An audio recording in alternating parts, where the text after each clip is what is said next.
მე მინდა გავაკეთო მედიის დახმარებით შემდეგი რამდენიმე ძალიან მნიშვნელოვანი მოწოდება.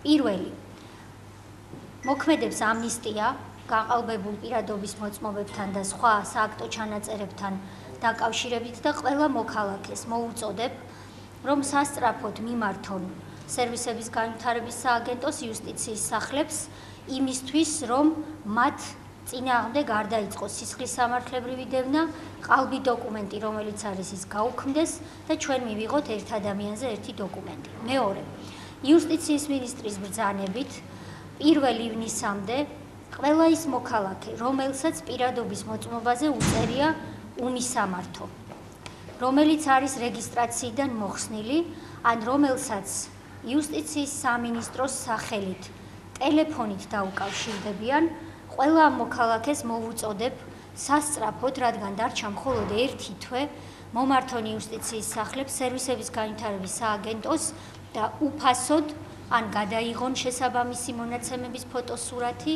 სტანდარტული ფოტო, ან აიღონ უფასოდ ელექტრონული პირადობის მოწმობა. დღესვე ყველა მოქალაქემ ჩახედოს თავის პირადობას, თუ იქ უწერია უმისამართო, შეუძლიათ ერთი თვის მანძილზე მოგზავნեն და აიღონ ახალი უკვე მისამართით რეგისტრირებული პირადობის მოწმობა. ეს არ არის უბრალოდ საკუთარ თავზე ზრუნვა, რაც აგრეთვე მისასალმებელია, ეს არის ქვეყნის მომავალზე ზრუნვა და იმ საარჩევნო სიაზე ზრუნვა, რომელიც არის ჩვენი ცივილიზებული განვითარებისთვის მნიშვნელოვანი.